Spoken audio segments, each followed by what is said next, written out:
Alam mo, laging tanong, bakit nga ba tumanggi si Jose Rizal na suportahan ang himagsikan?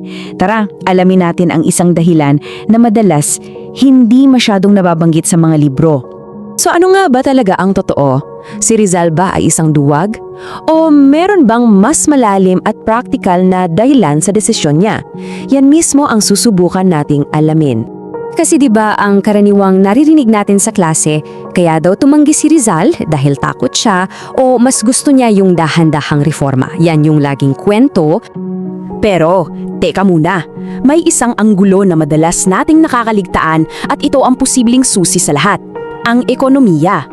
Okay, so para maintindihan natin, unahin muna natin kung paano tiningnan ni Rizal ang realidad ng isang digma. Ano ba talaga ang nakita niya? Nang lapitan siya ni Pio Valenzuela, hindi lang basta prinsipyo ang tiningnan ni Rizal Tiningnan niya yung mga numero. Nakita niya na, oo, binubuo ng masang Pilipino ang katipunan, punong-puno ng tapang, pero kulang na kulang sila sa suporta ng mga ilustrado, yung mga mayayaman, yung may hawak ng yaman ng bansa. At dito na pumasok yung babala niya. Kasi para kay Rizal, ang digmaan ay hindi lang laban ng puso, laban din ito ng bulsa. Kailangan ng matatag na pondo para sa bala, para sa pagkain, para sa lahat ng lohistika. Kung wala nito, para ka na ring nagpakamatay. It's a suicide mission. So dito mo makikita yung malaking pagkakaiba, no? Sa isang banda, andyan yung pangarap, mabilis at maluwalhating kalayaan. Pero sa kabilang banda, andyan yung realidad na nakikita ni Rizal. Walang pondo, walang armas. At anong resulta niyan? Gutom, wasak na kabuhayan at posibleng pagbagsak ng buong ekonomiya. At alam mo, hindi lang ito basta teorya para sa kanya. Dahil sa mga paglalakbay niya sa Europa, nakita mismo ng mga mata niya kung paano winawasak ng digmaan hindi lang ang mga gusali kundi ang buong kabuhayan ng isang bansa. Kaya ito yung tanong na bumabagab talaga sa isip niya. Bakit mo sisirain ang isang ekonomiyang nagsisimula pa lang namang umangat? Bakit mo isasakripisyo ang kabuhayan ng mismong mga taong gusto mong palayain? So, kung hindi himagsikan, anong landas ang nakikita niya? Tingnan naman natin yung mga kondisyon na sa tingin ni Rizal ay kailangan para sa isang tunay at pangmatagalang kalayaan. Para kay Rizal, dalawa ang pinakakritikal na pundasyon ng isang malayang bansa. Una, edukasyon para sa lahat. At ikalawa, isang matatag na pagkakaisa at organisasyong sivil.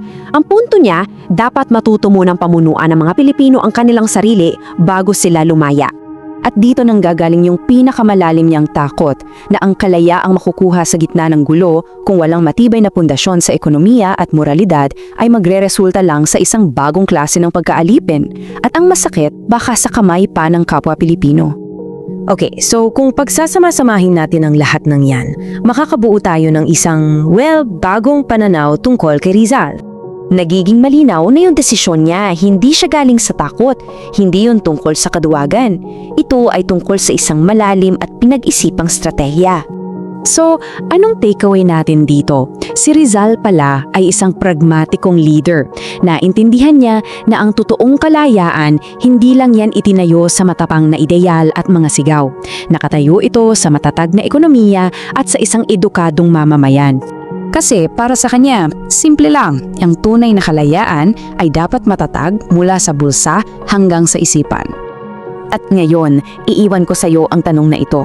Para sa iyo, tama ba ang pragmatikong pananaw ni Rizal? O sa tingin mo yung marahas na pag-aalsa na talaga ang tanging paraan nung panahong yun?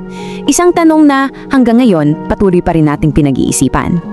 Kung nagustuhan mo ang kwentong ito, huwag kalimutang i-like ang video, mag-subscribe at i-on ang notification bell para sa iba pang alamat at kwentong bayan. I-share mo rin ito para mas marami pang Pilipino ang makaalala ng kagandahan ng ating mga kwento.